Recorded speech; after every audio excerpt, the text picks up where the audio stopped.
biru, usah biarkan dirimu disaluti lumpur dan debu kota.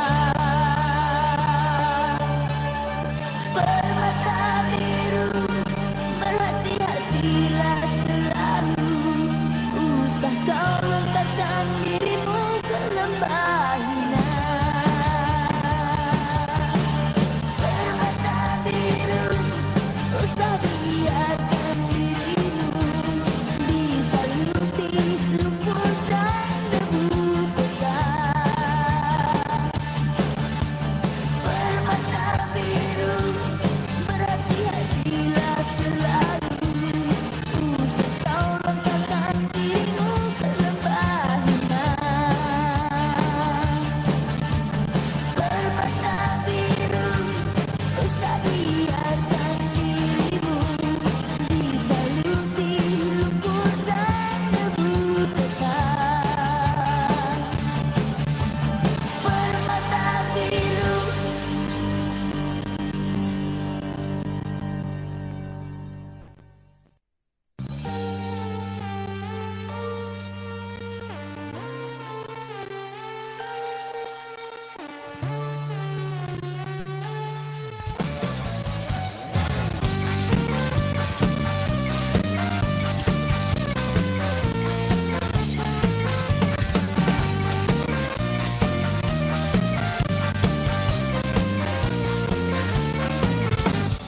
Anak tak mandi dia pulang balik rumah. Dia sangat rajin, cita-cita jadi profesor. Duduk dagang rumah dengan kawan-kawan dia. Pergi ke bulan bukan pakai roket NASA.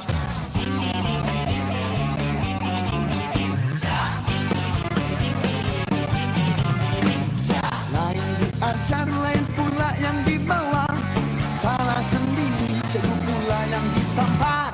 Dulu mata satu, kini jadi mata tiga. Kau yang jadi hantu, lain pula yang tertutup. La la la la. Tali pinggang, zaman kamu sudah layan duit terbang. Ada kata ikut kawan, itu confirm perangai syaitan. Diri bukan, duduk Tanjung Rambutan.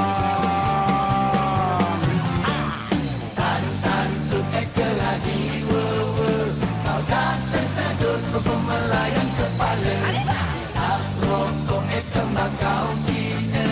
Salah koma orang yang lain pun kena. Ganti emak piloi-piloi, baru kau terpekik badan muka kau terkantoi. Kitchen emak di dalam kolam. Ingat adik-adik jangan buat macam-macam. Kap kungkap masuk pintu keluar tingkap.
Jangan buat macam-macam. Aku kap masuk pintu, keluar tingkap.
Genius Remaja adalah satu program di bawah kerajaan.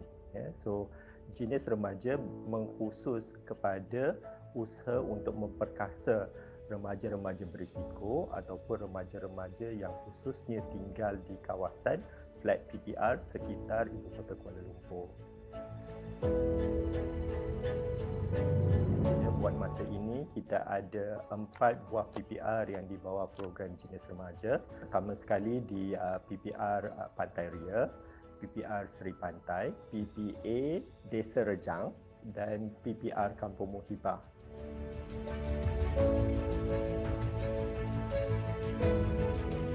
So, program Genius Remaja ini sebenarnya ditubuhkan untuk menghindarkan remaja-remaja ini daripada aktiviti-aktiviti berisiko yang banyak kedapatan di kawasan tempat tinggal mereka.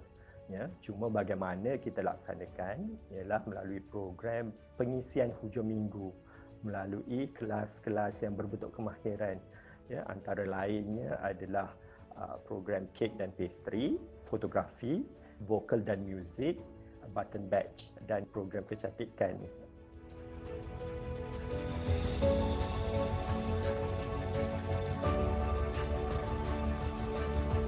Saya bermula bersama program Genius Remaja semenjak tahun 2009 dan sampai sekarang saya masih kekal bersama Genius Remaja kerana saya teruja menepani remaja-remaja dari kelompok B40 dan ini merupakan salah satu daripada servis saya kepada komuniti.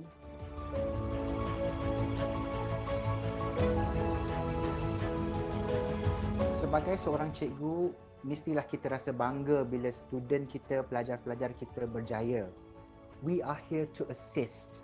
The rest is up to them. Dan hopefully, insya-Allah one day they will take over my place.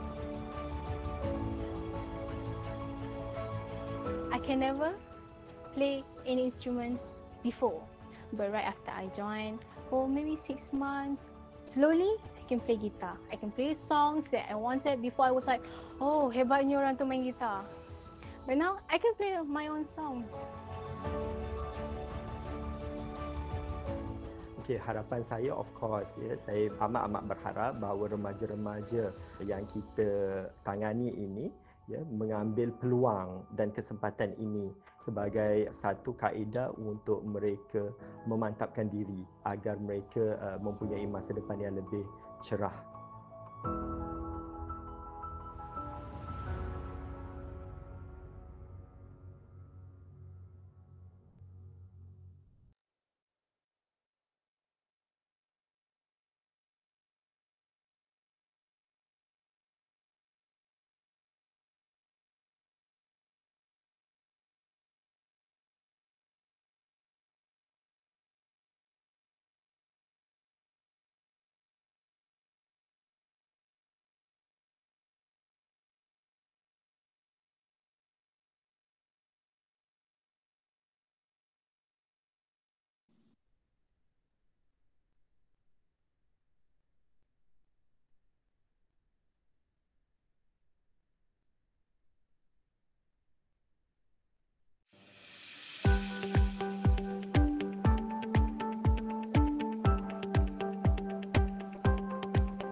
Program Genius Remaja kelolaan Pusat Pemerkasaan Remaja Perkasa yang kini memasuki tahun ke-11 penubuhan telah berjaya menarik penyertaan 6,798 remaja berisiko B40 setakat Disember 2020. Program ini menyediakan pelbagai kelas kemahiran seperti kelas kek dan pastry, kecantikan, vokal dan muzik, fotografi serta button badge. Setakat ini Perkasa telah membangunkan 4 pusat komuniti Genius Remaja di kawasan perumahan di Kuala Lumpur iaitu PPR Seri Pantai, PPR Pantai Ria, Perumahan Awam Desa Rejang dan PPR Kampung Muhibah. Bagi Harish Nicholas Nixon yang tinggal di Perumahan Awam Desa Rejang, memilih untuk menyertai kelas kemahiran kek dan pastry adalah cara beliau mengelakkan diri daripada terjebak dengan gejala sosial. Beliau yang berusia 17 tahun mula menyertai kelas itu sejak 4 tahun lalu. I feel it's very beneficial to me lah, because this is a hobby, not my ambition. My passion and ambition is another thing. But the thing is, I always do something for my mom and my family, because my mom cannot afford everything. I want to do by marketing stuff, and because my mom is also a bakery student. She has certificate and everything. So the rancangan saya nak buat tu adalah sambil belajar sambil buat own business, that I want to help my mom and also for my fees for my university. Because I don't want to depend on anyone. Lain pula bagi Naili Najati Johari. Program Genius Remaja telah berjaya menggilap bakatnya dalam bidang fotografi ketika berusia 17 tahun. Daripada tidak mempunyai sebarang ilmu fotografi, kini beliau berjaya mengambil upah sebagai jurugambar di pelbagai acara termasuk majlis perkahwinan. Saya ingat fotografi ni adalah sesimpel ambil gambar di telefon, tetapi tidak sukar. Jadi saya nampaklah ilmu-ilmu yang cikgu berikan seperti ilmu yang pelajar-pelajar lain di universiti belajar juga. Jadi saya nampak yang bila saya belajar fotografi di Genius Remaja ni, saya dapat mengambil sedikit segambar perkahwinan orang lain. Buat job, saya pun ada buat video juga untuk perkahwinan Europe, maksudnya dia berkahwin dengan orang Europe lah. Jadi video saya pun dah sampai ke Europe. Menyedari hobinya yang suka menyanyi, Syaidatul Kamra Syahira Kamarudin atau lebih dikenali dengan nama Dayang menyertai kelas kemahiran muzik dan vokal pada usia 16 tahun. Selain diajar teknik nyanyian dengan vokal yang betul, beliau turut terkesan dengan cara pembelajaran oleh guru yang menerapkan disiplin dalam setiap sesi pembelajaran. Datang kelas kena on time. Waktu cikgu cakap kena dengar, kena fokus betul-betul sebab kita bermain dengan suara kan. Dan kita betul-betul kena fokus. Kita tak boleh macam badan kat sini, fikiran melayang-layang. Kita tak boleh macam tu. And then benda tu dah terapkan kat sekolah. Then it really helps me a lot with my grades. Sementara itu bagi Faizatul Husna Nasaruddin, beliau mengambil keputusan untuk menyertai kelas solekan ketika di usia 15 tahun bagi mengisi masa terluang di rumah. Menerusi kelas itu, Faizatul diajar pelbagai ilmu berkaitan solekan, penjagaan dan teknik urutan wajah. Malah, beliau berhasrat meneruskan cita-citanya dalam bidang kecantikan selepas tamat persekolahan. Saya terinspirasi juga sebab saya pun minat dalam bidang kecantikan. So, apa-apa yang berkaitan dengan apa yang saya belajar, saya harapkan dapat ke masa hadapan. Kelas kemahiran yang dianjurkan selama 10 jam setiap hujung minggu itu dibantu oleh tenaga pengajar profesional. Menurut guru kelas muzik dan vokal Syahrul Bahri Syahrani, teknik yang dipraktikkan di dalam kelas mementingkan hubungan baik antara tenaga pengajar dan pelajarnya. Kita try to be friends with them. Kita cuba menjadi kawan dengan diorang instead of student dengan guru. Supaya jurang perbezaan tu taklah besar sangat. Ya, because from what apa yang saya tahu lah ya, bila kita jadi sahabat kepada mereka, mereka lebih senang untuk bertimbang rasa dengan kami. Selain daripada mengajar, adalah juga untuk cuba mengelakkan mereka daripada benda-benda yang negatif tu. So, we try to guide. Kita cuba untuk memberi laluan. Potensi memang besar. Saya memang nampak banyak sangat potensi. Perkara sama turut dikongsi guru kelas kek dan pastry, Nur Alia Madzin. Kan kita macam kawan dengan kawan, so kita bercerita mungkin macam minggu, sebab kita akan jumpa pada weekend sahaja, so kita akan cerita okay, minggu ni macam mana korang okey ke, ataupun korang buat apa sepanjang sekolah, korang ada masalah tak kat sekolah, macam tu. So sambil kita buat kuih tu, kita berborak-borak dengan orang. So diorang kerana ada pelajar yang bercerita dengan kita kan, so kita tahu okey dia macam mana keadaan dia sekarang kan. Pelaksanaan program Genius Remaja ini memberi impak tinggi khususnya kepada remaja berisiko B40 yang tinggal di PPR. Kalau kita perhatikan ya, di kawasan PPR ni dia sempit ya, dan dia kurang ruang. ya, dan remaja-remaja ini juga kurang peluang, ya. So bila mereka kurang peluang dan kurang ruang, ya, kita menyediakan itu, ya, kita menyediakan itu sebenarnya di sini. Menerusi analisa yang dilakukan pada 2019, hampir 60% peserta program berjaya melanjutkan pelajaran ke institusi pengajian tinggi. Sekitar 27% memulakan aktiviti keusahawanan sendiri dan selebihnya menyambung terus ke alam pekerjaan. Lebih menarik, seramai 12 alumni jenis remaja yang telah mahir dalam sesuatu bidang turut dilantik sebagai tenaga pengajar profesional. Dr. Nasruddin berkata usaha sedang dijalankan bagi membuka sebuah lagi pusat komuniti jenis remaja di PPR sekitar Kuala Lumpur. Kita juga sedang dalam usaha untuk mengenal pasti satu lagi PPR dengan kerjasama Dewan Bandaraya Kuala Lumpur, ya, dalam peringkat terakhirlah boleh saya katakan, ya, harapannya dia akan termeteri sikit masa lagi. Beliau turut mengalu-alukan lebih banyak rakan kolaborasi dengan Perkasa dalam melaksanakan program itu di lokasi lain seperti di kawasan Felda dan di kawasan kampung.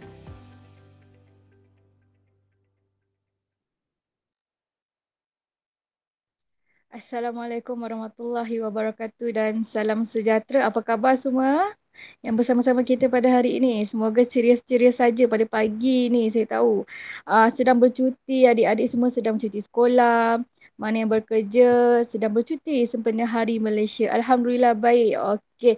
So, yang berbahagia Dr. Nasruddin Subhi, Ketua Pusat Pemerkasaan Remaja Fakulti Sains Sosial dan Kemanusiaan Universiti Kebangsaan Malaysia yang berusaha tetamu istimewa kita pada hari ini. Kalau dekat pejabat tu, kalau kita berjumpa dengan para remaja, mereka kata bukan kaleng-kaleng. Bukan kaleng-kaleng kita bawa hari ini. Puan Nur Farwahidah binti Abdul Rahman, Ketua Unit Pencegahan dan Kesedaran Awam, Agensi Anti Dadah Kebangsaan Daerah Brickfield. Apa khabar Puan Farah? Puan Farah? Ada di talian?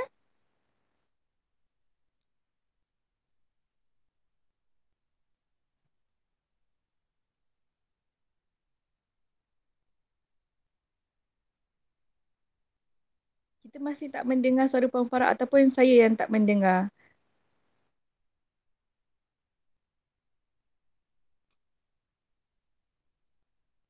Puan Farah okey ke? Tak dengar. Puan Farah, kita tak dapat nak dengar suara Puan Farah.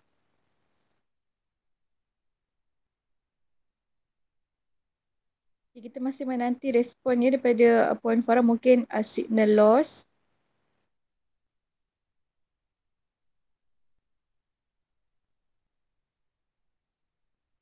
Okey, tak apa. Kita bagi masa untuk Puan Farah. Biasalah teknikal kan. Bila mana kita program secara dalam talian ni, inilah antara kata cabaran utama yang perlu kita tangani. Baiklah, yang diraikan peserta jenis remaja. Okey, Puan Farah dah ada? Dengar tak suara saya? Okey, dengar clear. Boleh dengar clear? Okey, Alhamdulillah. Okay, Maaflah masalah teknikal. Okey, tak apa. Puan Farah, dengan background jalur gemilang tu, saya rasa macam penyampai berita Puan Farah. Untuk pengetahuan Puan Umi, kita dekat ADK ni memang ada satu segmen berita sebenarnya. Kalau boleh, kalau rajin lah boleh war-warkan, boleh tengok di di YouTube Ask Mr. ADK, dia ada berita ADK kat situ setiap minggu dan setiap hari lah sebenarnya. Sebab tu background tu dia macam ada pembaca berita kan. Memang itulah untuk kita saja untuk kita buat ni promosi. Okey, selepas ni semua peserta dan para penonton sama-sama kita like dekat YouTube dan Facebook ya Puan? Ya, betul. YouTube dan juga Facebook. Boleh tengok dekat YouTube. Cari dekat Ask Mr. ADK tu dekat YouTube. Dekat Facebook pula ada boleh like page Agensi Anti Dadah Kebangsaan. Kat situ akan ada iklan-iklan dan juga promosi lah. Okey, baik. Alright. Kita boleh nampak dekat bawah tu jangan steam guys. Gitu. Okey, Puan Farah? Okey. Betul. Yang diraikan. Okey, terima kasih Puan Farah. yang diraikan peserta jenis remaja, ibu bapa, hadirin hadirat yang dikasihi sekalian. Terima kasih saya ucapkan kepada para penonton yang orang kata tak jemu dan sentiasa menantikan program-program yang dianjurkan oleh jenis remaja. Okey, so saya berharap agar kita semua dapat mengikuti program ni daripada awal hingga ke penghujungnya. Sambil bercuti-cuti tu, sambil kita mendapat ilmu dan juga mencari ilmu. Okey, insya-Allah di penghujung rancangan kita akan adakan kuis sambutan sambutan Hari Malaysia berdasarkan kepada perkongsian yang akan disampaikan oleh Puan Farah sebentar nanti. So, kalau nak tahu apakah jawapannya, nak tahu bagaimanakah untuk menjawabnya, tunggu sehingga ke akhir penghujung rancangan. Okey Puan Farah, sebelum kita memulakan kita punya webinar pada hari ini, generasi muda, remaja bebas dadah, sukalah untuk saya kongsikan kepada Puan Farah mengenai jenis remaja. Untuk pengetahuan Puan Farah dan juga para penonton sekalian, program komuniti jenis remaja merupakan salah satu inisiatif daripada pihak kerajaan di bawah bahagian Genius Kementerian Pendidikan Malaysia bagi membantu memperkasakan remaja B40 yang berusia 13 hingga 19 tahun dan mereka tinggal di kawasan projek perumahan rakyat sekitar Kuala Lumpur. Cik Farah pun daripada Kuala Lumpur, Cik Farah? Ya, betul. Saya berasal daripada Kuala Lumpur. Nanti saya akan share sejarah saya. Itu kita tak sabar nak dengar tu. Baik, bagi menjalankan program komuniti ini, Pusat Permekasaan Remaja UKM telah diberi tanggungjawab sebagai badan pelaksana. Oleh itu, program ini telah ditubuhkan sejak tahun 2020 dan telah menyantuni lebih daripada 6,000 remaja B40 dengan menyediakan kelas kemahiran seperti kita ada kelas vokal dan muzik. Cik Farah, kita ada penyanyi, adik-adik penyanyi dalam ni. Selain itu, kita juga ada kelas fotografi. Kita ada kelas kecantikan. Mereka lagi pandai bersolek. Kalau saya ni nak bersolek gini-gini macam getar tangan. Tapi adik-adik jenis remaja ni dah mahir dalam kelas-kelas yang telah kita anjurkan.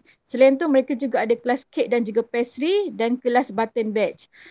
Pusat komuniti jenis remaja telah berlangsung di 4 buah kawasan iaitu di PPR Pantai Ria, PPR Seri Pantai, Perumahan Awam Desa Rejang dan PPR Kampung Muhibah, dan mungkin kita akan juga buka lagi beberapa pusat komuniti di sekitar Kuala Lumpur. Oleh itu, jika adik-adik ataupun para ibu bapa yang mendengar kita punya webinar pada hari ini sekiranya berminat untuk menyertai program kelas kemahiran percuma ini, boleh mengisi Google Form yang telah kita pinkan di text box. Okey? Baiklah, tanpa membuang masa. Kalau program dengan Cik Umi mereka dah tahu, mesti ada pantun Cik Farah. Boleh? Oh, boleh. Okey. Perwira pergi membeli Perwira berani memberi membela, menjaga negara, korbankan jiwa. Wahai remaja, bukalah mata. Dadah berbahaya, pembunuh manusia.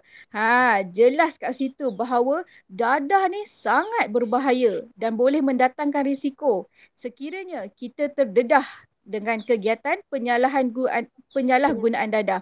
Oleh itu, saya nak mintalah Cik Farah untuk berkongsi dengan kita. Apakah sebenarnya maksud dadah dan apakah yang diperkatakan, mengapa mereka mengatakan bahawa dadah itu berbahaya? Okey, Cik Farah boleh ya? Boleh. Okey. Terima kasih Puan Umi. Terima kasih Puan Umi selaku moderator pada pagi ini. Bismillahirrahmanirrahim. Assalamualaikum warahmatullahi wabarakatuh dan salam sejahtera. Saya ucapkan kepada pihak penganjur dan juga para penonton untuk pagi ini. Dalam masa yang sama, tak lupa juga saya nak ucapkan selamat menyambut Hari Malaysia yang ke-58. Kenapa 58? Sebab kita pertubuhan Malaysia ni adalah pada tahun 1963. Mesti ada yang tak tahu kan? Adik-adik kat rumah tu mesti ada yang tak tahu.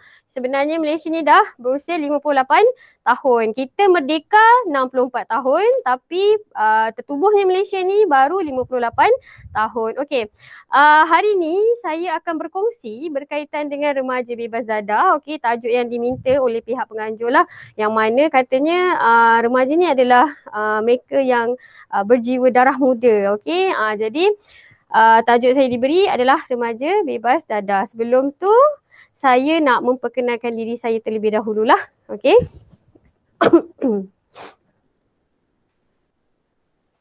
Okey, nampak kan? Siapa saya? Mungkin ada yang pernah kenal saya, mungkin ada yang baru kenal saya hari ini. Okey, jadi nama diberi adalah Nofara Wahidah binti Abdul Rahman.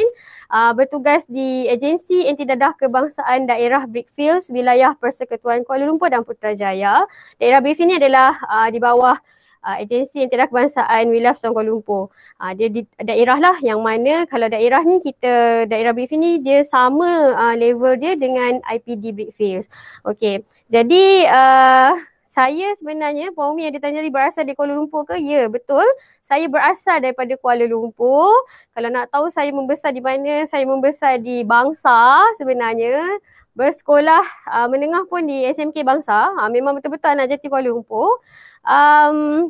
Dan saya ramai juga kawan-kawan yang duduk di kawasan PPR yang Puan Umi sebut tadi. PPR Sri Pantai, beberapa PPR yang lain lah yang disebut sebentar tadi. Okey. Dan mendapat pendidikan diploma di kolej swasta lah yang sekarang dikenali sebagai MSU. Dan saya sambung pendidikan lagi sebenarnya di Universiti Kebangsaan Malaysia. Salah seorang alumni UKM jugalah saya ni sebenarnya. Okey. So telah bertugas di ADK ni jemput Cik Farah. Macam mana Wi? Tak dengar. Macam mana Wi? Tak silap kita menjemput alumni UKM juga. Ya, alumni UKM.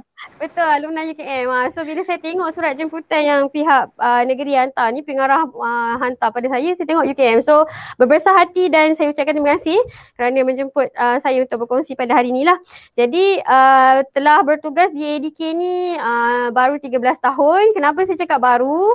Sebab dalam dunia masalah dadah ni, setiap hari akan kita jumpa perkara-perkara baru. Dia bukannya tahun pertama kita kerja, kita jumpa ganja contohnya. Tahun kedua pun kita akan jumpa ganja juga, ganja yang sama tahun pertama. Tak. Setiap hari kita akan jumpa benda baru, kes baru, masalah baru dan sebagainya lah. 8 tahun di unit rawatan dan pemulihan. Dan baki tu saya berada di unit pendidikan pencegahan dan kesedaran awam. Dalam masa yang sama saya juga ada buat penguatkuasaan lah, yang mana saya juga selaku pegawai penyiasat, dan dalam masa yang sama saya juga adalah pegawai pendakwa. Satu jawatan tu ada 4 topi nak kena buat.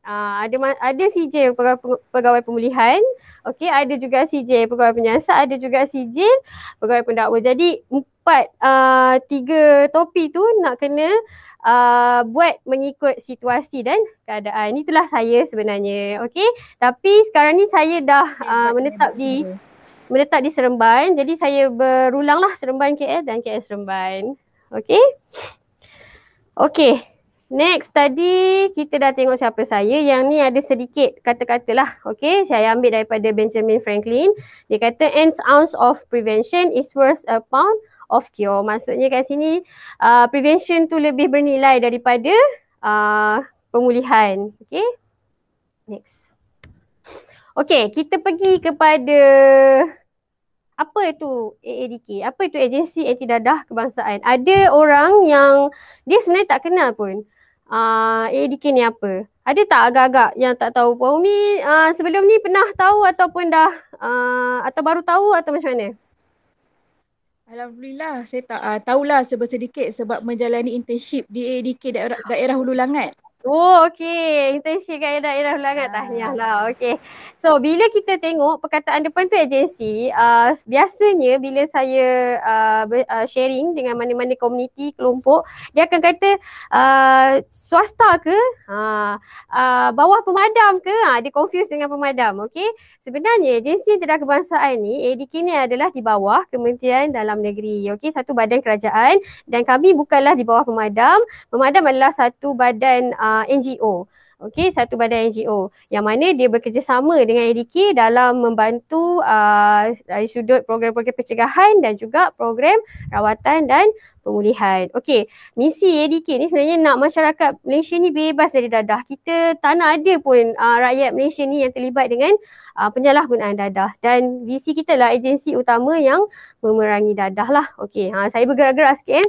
Okey, kita punya objektif ADK adalah nak mencegah seseorang ni dari terlibat dengan dadah. Mencegah ni macam mana? Macam sekarang ni yang mana kita memberi pendidikan secara secara bentuk ceramah ataupun perkongsian, ataupun juga mencegah ni kita boleh, zaman sekarang ni dah canggih, so banyak informasi pencegahan ni kita boleh dapat di Facebook, Twitter, Instagram dan juga Google. Pak Google ni paling famous. Orang suka apa-apa masalah tak tahu, dia tak nak tanya, tapi dia suka cari dekat Pak Google. Okey, Pak Google ni ada masa dia boleh percaya, ada masa kita tak boleh nak percaya 100%. So kita kena tengok juga apa info-info yang kita nak ambil. Okey, nak mencegah seseorang terlibat dengan dadah, and then kita juga objektif nak merawat dan memulih penagih dadah. Ini adalah tugas utama ADK sebenarnya. Kalau kita tengok tak ada jabatan kerajaan yang buat rawatan dan pemulihan. Jabatan kerajaan lain banyak buat pencegahan. Betul tak Umi? Ya betul. Lebih kepada pendidikan dan juga pencegahan. Dan pendidikan dan juga informasi lah mengenai dadah, apa itu dadah. Okay, so maksudnya jabatan lain dia banyak buat pencegahan tapi tak ada buat rawatan. Berbeza dengan ADK, kita buat pencegahan, dalam masa yang sama kita buat rawatan dan pemulihan penagih dadah. Rawatan ni macam mana? Sebab rawatan ni berbentuk dua, institusi dan juga komuniti. Institusi ni kita paling mudah lah pusat serenti. Sebab tu ADK dia ada pusat serenti atau kita panggil Pusat Pemulihan Penagihan Narkotik, PUSPEN kita panggil sekarang ya.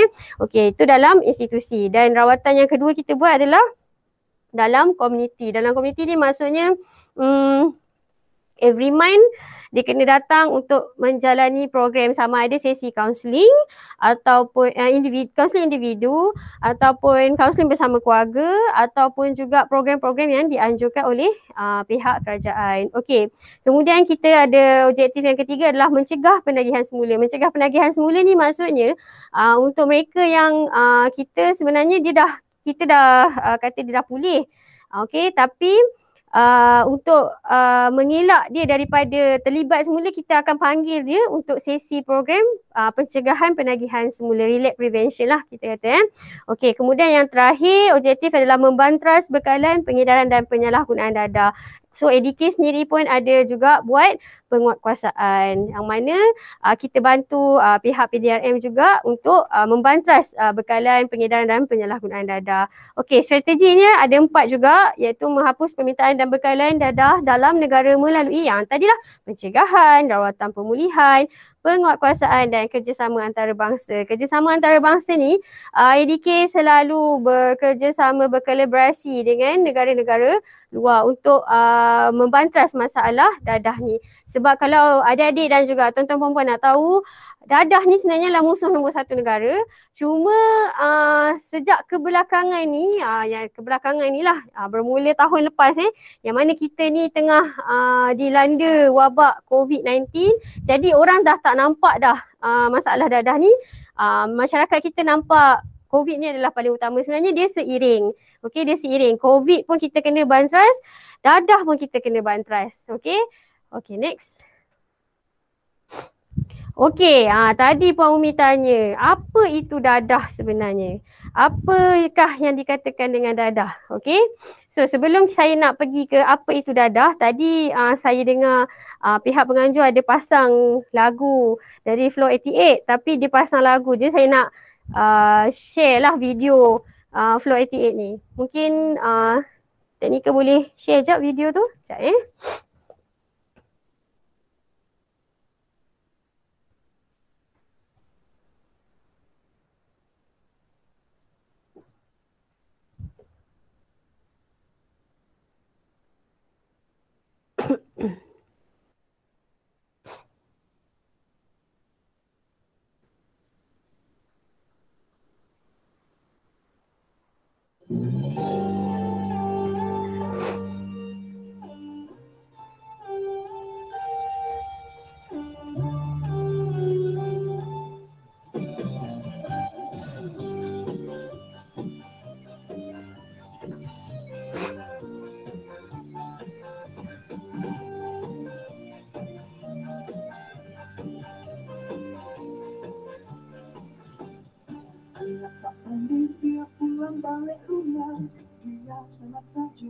cita jadi profesor, duduk dalam rumah dengan kawan-kawan dia, pergi ke bulan bukan pakar roket NASA.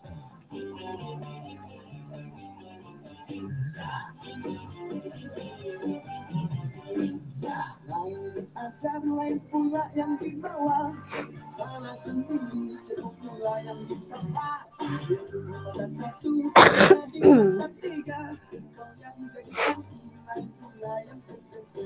La. Zaman aku getah tali pinggang, zaman kamu sudah layang mulai terbang. Kata ikut kawan, ikut confirm pada syaitan. Bukan duduk tanjung rambutan. Tan untuk eka lagi kau tak tersedut melayang kepala. Rokok itu kau cina, salah ngomong orang yang lain pun kena. Ganti emang loi, baru pakai ada perbuatan kantoi. Dijemput mandi dalam kolam, ingat adik-adik jangan buat macam-macam. Takut masuk pintu keluar tingkap.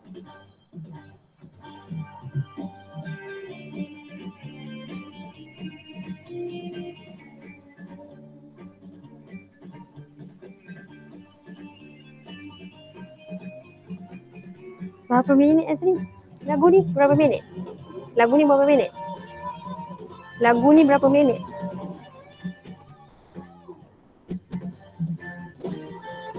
Empat. Nanti cut lah cut ni. Dekat-dekat.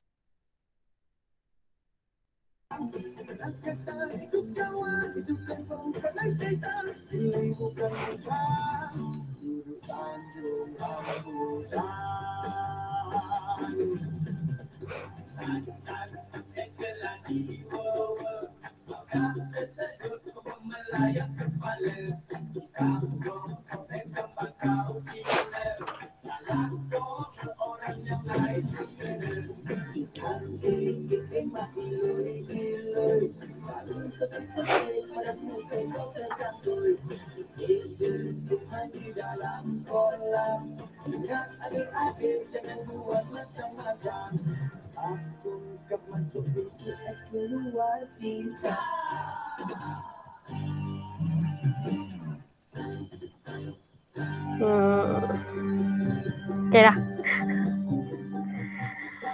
Okay. Boleh dengar suara saya tak? Okey, jelas Cik Farah. Okey, jelas. Apa Okey. simbolik di sebalik lagu tu Cik Farah? Okey. Bukan nak mempromosikan Flow 88 tu sebenarnya, tapi untuk pengetahuan Umi dan juga yang penonton yang lain-lain, sebenarnya Flow 88 ni kita lantik dia jadi ikon anti dadah lah untuk memberi lebih kepada pencegahan, pendidikan pencegahan melalui muzik. Okay, so lagu yang Flow 88 buat ni, Cik Kedut tu, dia sebenarnya kalau tengok muzik video tu, dia dah nampak dah kat situ. Kalau kita ambil dadah, apa yang berlaku? Okay, apa yang terjadi? Apa yang kita boleh nampak bila kita ambil dadah? So dalam muzik video tu dah tunjuk dah. Sepatutnya dia ada di dalam rumah. Dalam rumah, satu rumah yang biasa je, rumah kampung. Tapi bila dia ambil dadah, imajinasi dia berubah. Sampai dia rasa kucing tu pun dia nampak satu perempuan cantik. Kalau tengok tadi dia duk kejar kucing kan. Sebenarnya kalau realitinya kucing biasa je. Tapi dia rasa bila dia ambil dadah tu berlaku perubahan.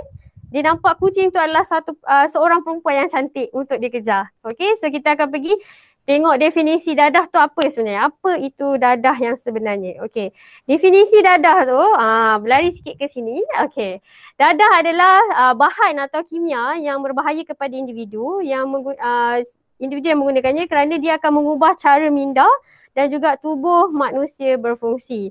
Okey, kalau sekarang ni mungkin kita boleh berlari, kita boleh bersembang biasa, kita boleh berfikir secara waras, tetapi apabila kita dah salah menggunakan dadah ni, dia akan mengubah cara minda dan juga tubuh kita berfungsi. Okey, so kita tengok apa ciri-ciri dadah ni sebenarnya.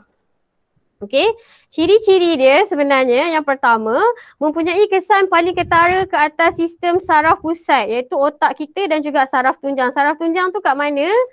Saraf tunjang tu ni. Salah kat sini. Okey, saraf tunjang tu yang sini. Ni saraf tunjang. Okey. So maksudnya dia akan bagi kesan kepada otak dan juga saraf tunjang kita bila kita menyalahgunakan dadah lah. Okey. Digunakan bukan untuk tujuan perubatan. So secara normally secara yang kita tahu, secara yang kita tahu sebenarnya dadah ni kalau nama lain dia kita kata ubat-ubatan lah. Okey, tapi kita dah salah gunakan bukan tujuan perubatan tetapi sebaliknya digunakan untuk tujuan rekreasi. Rekreasi ni maksudnya untuk keseronokan. Okey. Jadi diperolehi macam mana dadah ni? Sebenarnya diperolehi secara haram. Okey, sebab kalau kita guna secara halal, secara legal, kita akan berjumpa dengan doktor, dapatkan diagnose yang betul untuk yang sesuai untuk diri kita untuk ambil ubat. Tapi apabila kita ni pandai-pandai sendiri, kita nak jadi doktor sendiri, so kita perolehi secara haram. Okey. Kemudian dia membawa kepada pergantungan psikologikal dan juga fizikal. Umi rasa pergantungan psikologikal ni pergantungan yang macam mana? Mungkin secara kalau dia tak dapat dia akan berlaku perubahan dalam dia punya minda. Ya, betul. Okey, psikologikal tu maksudnya kalau tak dapat macam Umi kata tadi akan berlaku dari perubahan dalam minda dia. So maksudnya kat sini dia lebih mudah nak fahami keinginan dia 6 kali lebih tinggi terhadap dadah berbanding keinginan dia pada makan, hiburan dan sebagainya. Kalau macam kita ni, kita pagi kita akan breakfast, okey. Pukul 10 kita akan minum pagi kan. And then kita akan lunch, and then kita akan minum petang, kemudian dinner, and then kita supper. Tapi bila seseorang tu dah terlibat dengan dadah ni, pergantungan psikologikal dia bergantung, dia dah tak ingat dah pada 6 perkara yang kita buat makan tadi tu. Tapi dia akan lebih kepada keinginannya lebih kepada dadah sahaja. Okey, dari sudut fizikal ni, kalau kita tengok video-video atau iklan-iklan yang dipaparkan di televisyen, okey, bila dia tak dapat dia akan menggigil badan dia. So dah berlaku pergantungan fizikal. Bila dia dapat dadah, badan dia okey, normal. Dia tak ada rasa menggigil, tak ada berhingus hingus tak meleleh dan sebagainya. So itu pergantungan fizikal. Okey, kemudian yang seterusnya, ciri yang terakhir adalah mendatangkan kesan buruk dan bahaya ke atas kesihatan dan juga fungsi sosial. Fungsi sosial ni apa ya Umi?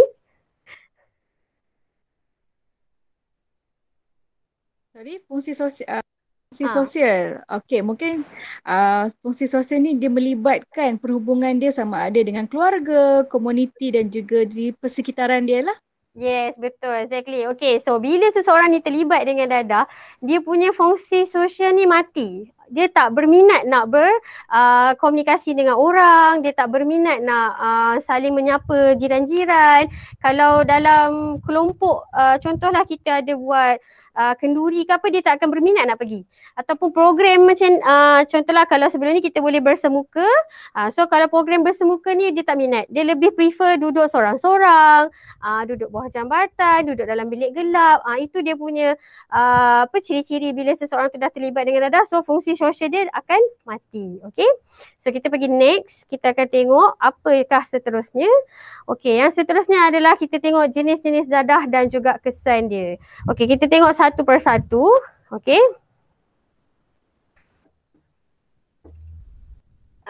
Tadi jenis. Okay. Jenis dadah yang pertama kita tengok ganja. Okay, ganja ataupun nama lain dia cannabis ataupun nama saintifik dia tetrahydrocannabinol, THC. Okay. Ganja. Kenapa kita kata ganja ni adalah dadah yang diharamkan? Okey, kalau ikutkan sebenarnya dadah ganja ni dia ada dalam dalam senarai jadual pertama di bawah Akta Dadah Berbahaya 1952. Jadi dari tahun 1952 lagi negara kita dah mengharamkan ganja ni sebenarnya. Okey, dalam ganja ni dia ada satu bahan kimia iaitu kita panggil tetrahydrocannabinol. So bahan kimia ni yang tidak sesuai untuk manusia. Untuk kita sebagai manusia ni ambil tak sesuai. Dia akan memberi satu kesan yang kesan yang tidak baik ke atas tubuh badan kita lah. Okey. Kalau Umi ada tengok berita tak baru-baru ni?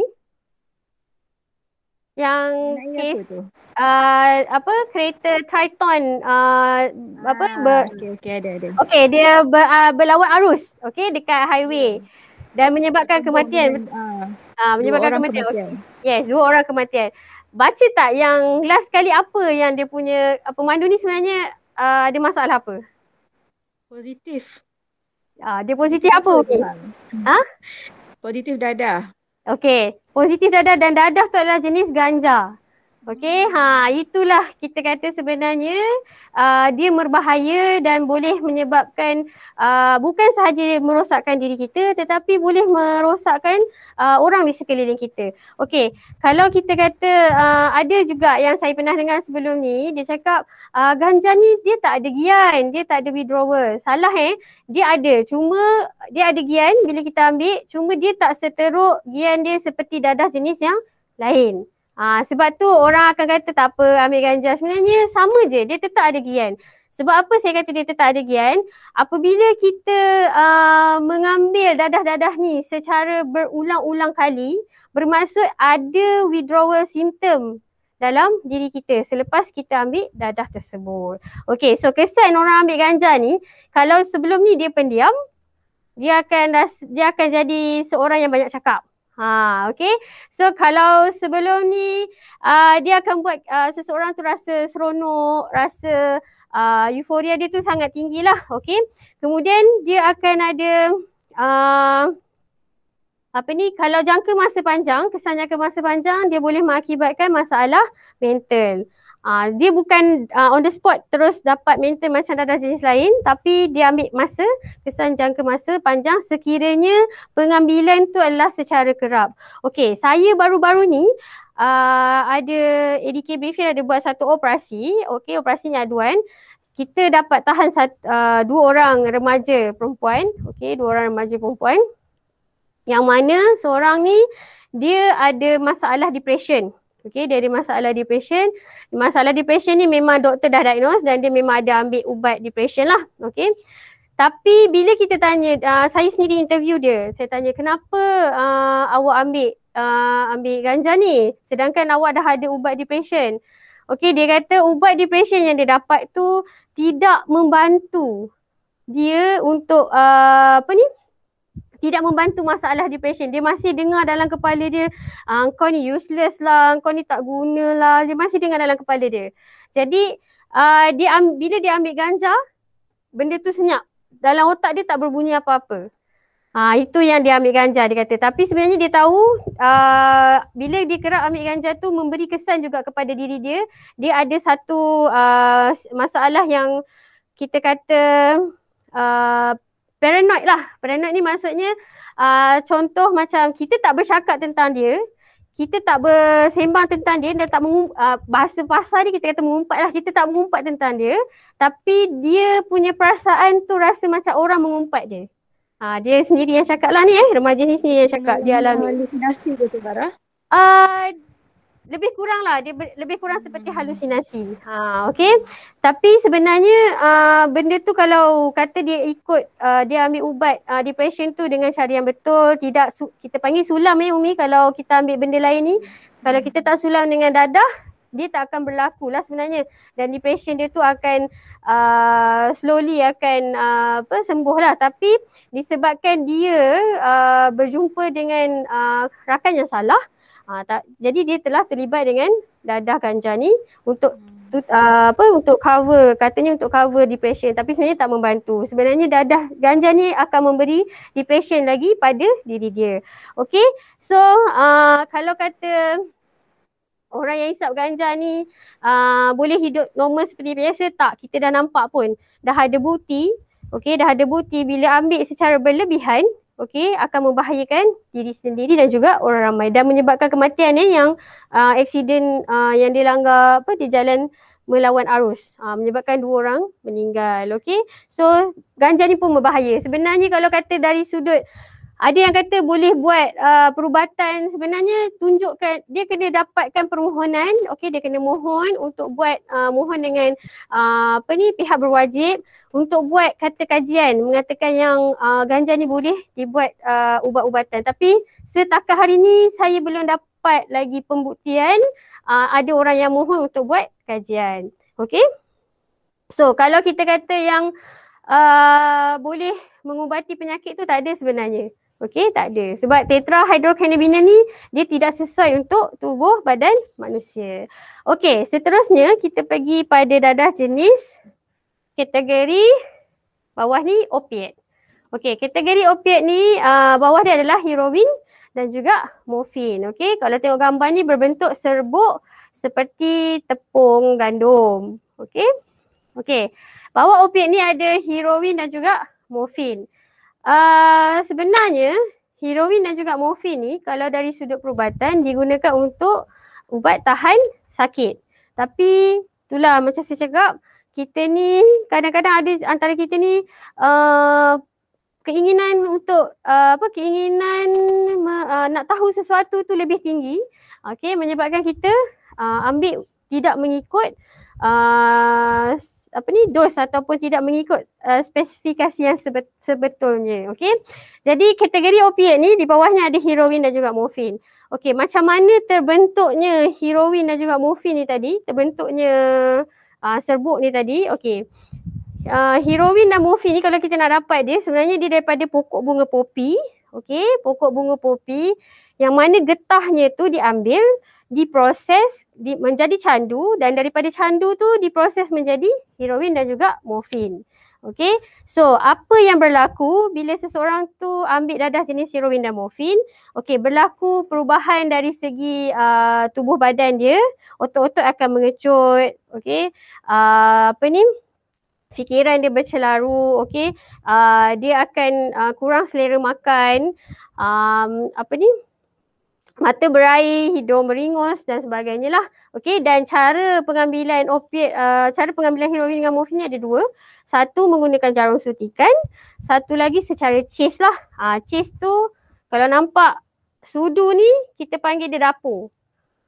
Okey, dapur. Okey, kemudian dia akan ada lighter atau lilin. Lighter dan lilin ni dia bukan macam kita pasang api besar biasa tu dia ada kawalan suhu api tu untuk cairkan dadah tu dan untuk dia chase. Okey. So sama juga dia punya kesan tadi memberi kesan ke atas otak juga. Kalau sebelum ni saya ada pergi satu kursus ni, okey, yang mana doktor ni tunjuk otak orang normal dengan otak orang yang dah terlibat dengan masalah dadah ni sangat berbeza. Dia ada dalam otak yang orang yang dah menyalahgunakan dadah ni, dia akan ada macam lompong-lompong lah. Lompong-lompong ni bermaksud berlaku kerosakan dalam otak dia. Kalau tengok CT scan tu, kalau orang yang normal yang tidak terlibat dengan masalah dadah ni, otak dia bersih, elok je. Tak ada lompong-lompong. Okay. So kalau yang ambil morfin ni tadi, kalau tengok kalau kita tengok video Flow 88 ni tadi,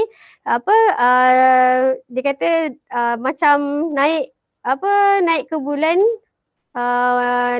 menggunakan roket NASA kan. Sebenarnya tak pun, tapi perasaan dia rasa macam bila dia ambil dadah tu, aku berada di bulan, aku berada di awang-awangan. Okey, itu yang berlaku sebab apa?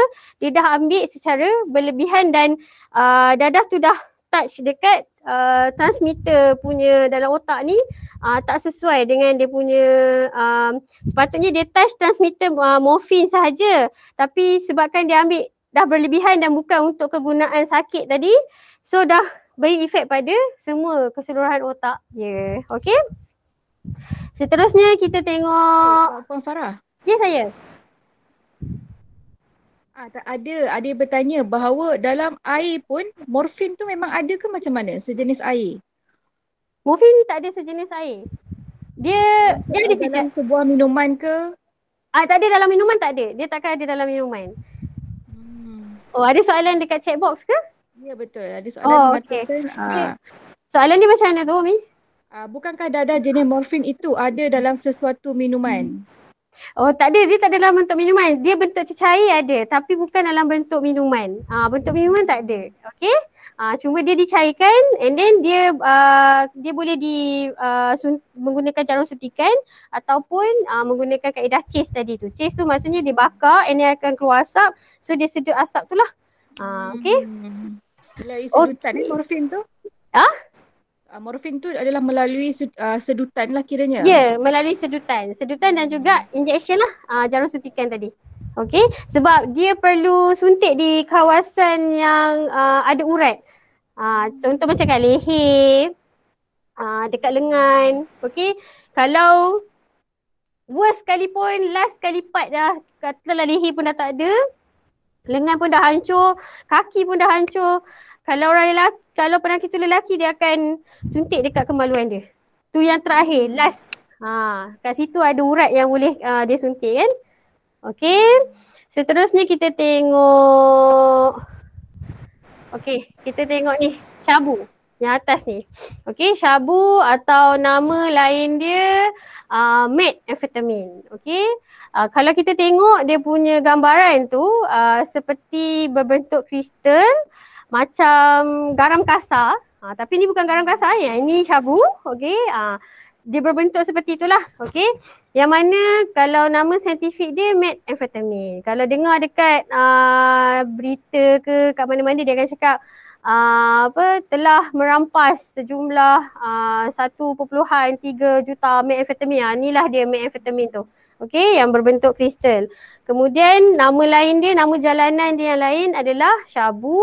Okey, stone, batu, kristal.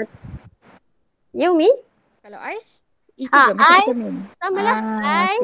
Ais itu adalah nama jalanan sebenarnya. Tapi nama saintifik dia adalah meds. Okey, so meds ni adalah di bawah kategori designer drugs. Okey, designer drug maksudnya kita sendiri yang mencipta, yang dah campur pelbagai-bagai. Okey, dan antara bahan yang ada adalah hablo dalam lampu. Kalau kita kat rumah ada lampu Kalimantan tu kan, dalam lampu Kalimantan tu dia ada satu hablo kecil je. Benda tu dia ambil dan diproses sekali dalam syabu ni tadi. Okey, so kesan untuk orang yang ambil syabu ni, okey, dia akan beri kesan yang yang mana seseorang tu boleh jadi agresif. Okey, dia boleh tak tidur. Okey, dia buat kita bertahan, berjaga selama 3 hari. Okey, biasanya mereka yang terlibat dengan syabu atau ais ni kalau dari dalam sektor pekerjaan, mereka yang bekerja shift. Okey, kalau dari sudut remaja pula, mereka yang bersekolah ni ataupun yang dalam proses nak ke IPT ni, dia akan ambil sewaktu dekat-dekat nak exam.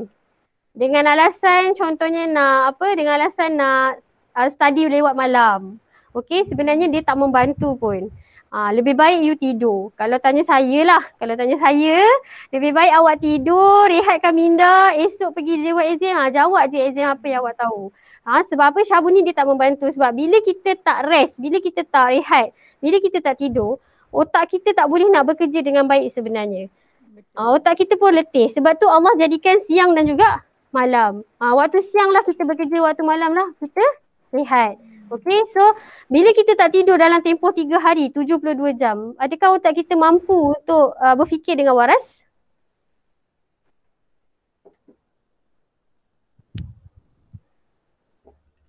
Ada respon tak? Ada tak peserta yang boleh respon tu selain Umi? Boleh tak otak kita ya? Apa tu? Ada tak kita, kalau boleh, kita tidur 72 jam, boleh ke kita Tak boleh. Tak boleh. Tak boleh. Kita tak boleh nak berfikir dengan waras. So kita akan rasa letih pada keesokan harinya. Jadi orang yang ambil syabu ni, dia 3 hari tak tidur. Hari keempat tu dia akan tidur sepanjang hari. Hari yang kelima dia bangun tu dia dah tak ingat dan dah tak sedar apa yang berlaku 3-4 hari sebelum tu. Itu dia punya kesan lah. Kemudian paling ketara kesannya bila seseorang ambil syabu ni, dia mudah nak dapat masalah mental. Macam tadi ada halusinasi, ada delusi. Delusi ni macam dalam video Floor 88 tadi. Yang dia nak sebenarnya adalah seekor kucing tapi dia boleh nampak seperti seorang wanita cantik. Tu delusi. Maksudnya kalau kita nampak yang lalu tu kucing, tapi kita nampak harimau bila kita terlibat dengan masalah kita terlibat dengan dadah ni tadi. Okey, terlibat dengan syabu. So dia akan dapat masalah delusi. Ya? Betul ke? Ada yang mengatakan bahawa jikalau dia ambil syabu at the first place dan dia nak clearkan balik urine dia dalam tempoh yang sekejap, dia mengambil semula ganja. Kiranya combine lah antara dua tu. Tak, lagilah bila buat urine test lagilah naik ganja dengan syabu ni tadi. Okey, bagus juga soalan Umi tu nak tahu pasal clear kan. Okey, untuk ganja dia akan ada dalam badan kita paling lama sebulan. Sebulan. Okey, paling lama lah tu sebulan. Dan paling lama lagi 3 bulan. Bergantung kepada berapa banyak kita ambil dan juga bergantung pada tubuh badan kita jugalah. Untuk yang opiat tadi, okey, yang opiat ni, okey, dia akan ada dalam badan 72 jam, 3 hari. Tapi bergantung juga, ada setengah orang hari keempat bila kita buat urine test masih boleh, kita boleh tahulah yang dia pernah mengambil heroin ataupun morfin. Untuk syabu pula, okey, syabu ni tadi pun sama juga 72 jam, 3 hari dalam badan. Tetapi bergantung pada tubuh badan kita lah. Okey, dia tak semestinya orang badan besar ni mesti lama dadah dalam badan dia, tak. Okey, tak semestinya besar ke kecil ke, dia bergantung pada proses kita, proses pembuangan kita dalam badan kita ni. Okey. So kalau orang yang ambil syabu ni, kalau kata dia nak cover balik dengan ganja untuk hilangkan syabu, dia tak. Sebenarnya dia tak membantu pun. Sebaliknya dia dah jadi seorang yang mengambil pelbagai jenis dadah lah. Okay. So selain daripada masalah mental ni tadi, dia akan otot-otot juga akan mengecil lah. Okay, dia akan nampak kurus dan sebagainya. Dan kalau Umi yang dan juga penonton yang lain nak tahu kebiasaannya lah. Okey, ada yang yang saya jumpa kes-kes perempuan ni, okey, yang remaja ataupun dewasa perempuan biasanya ambil untuk kurus. Syabu ni memang boleh bagi kurus, tapi kurus yang tak cantik, kurus yang tak sihat. You akan nampak sakit.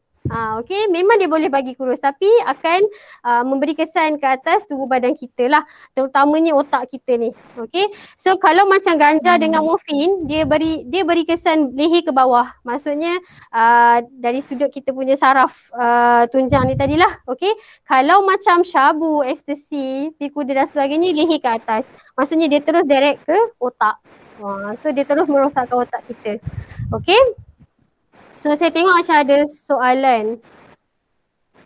Saya Mardina. Oh yang tadilah, morfin tu adalah sesuatu minum bukan? Okey. So ketum bukan dalam kategori dadah ke? Isma tanya. Okey, ketum masih bawah akta racun lagi. Okey, dia masih bawah akta racun dan belum diendoskan lagi untuk dimasukkan dalam jadual pertama akta dadah berbahaya. So dia kalau kata pengambilan ketum ni, katalah kita dapat tangkap orang yang menyalahgunakan daun ketum ni, kita boleh charge dia bawah akta racun sahaja. Maksudnya kita boleh denda dan penjara sahaja. Okey, dia belum masuk lagi dalam kategori dadah. Okey, daripada pengalaman puan, siapa yang paling ramai mengambil dadah dan seawal usia berapa tahun? Okey, Azrina Megat tanya. Seawal usia berapa tahun? Seawal usia 7 tahun. Okey, tahun 2016 ada kanak-kanak berusia 7 tahun di Kota Baru lah. Okey, masa tu kita ada pusat, kita panggil CNC, Klinik Cure and Care, tapi kita dah ubah lah, kita dah tak panggil CNC. Okey, kita panggil Puspen. Masa kita buka Klinik Cure and Care di Kota Baru untuk bawah umur seusia 7 tahun, dah ada dah sebenarnya yang terlibat dengan dadah. Kalau kata di Kuala Lumpur sendiri, okey, pengalaman saya bersama dengan adik-adik di sekolah, okey, kita juga ada buat program di sekolah. Seusia 10 tahun dah terlibat dengan masalah dadah. Dan saya ada satu kes. Penglibatan dalam dadah? Yes, awal. Nanti kita tengok kenapa jadi awal. Sebab dia ada punca dia ada faktor dia kenapa jadi awal tu tadi. Dan saya ada kes yang mana saya detect dia masa tu dia berusia 16 tahun. Okey, tahun 2016 dia berusia 16 tahun dan dia bermula pada usia 12 tahun lah. Okey, dia bermula pada usia 12 tahun yang mana masa usia 12 tahun tu dia start dengan Dia start dengan bukan ganja tetapi dia start dengan heroin. Kalau Umi dan juga penonton lain nak tahu, sebenarnya starter seseorang tu dia nak start dengan ganja mencuba dadah ni adalah first adalah ganja sepatutnya. Okey, bila ganja tu dah tak rasa dalam badan dia, dia tak rasa apa-apa, dia tak rasa feel. Okey, dia akan berubah pula kepada heroin. Okey, kata heroin tu pun dah tak memberi apa-apa feel, dia akan ubah pada syabu. Okey, syabu pun tak bagi feel, dia akan ubah pada ekstasi. Maksudnya dia step by step, dia bukannya direct teruslah. Tetapi yang kes yang saya jumpa ni, adik yang unik sangat ni pada saya lah, unik. Dia bermula dengan heroin.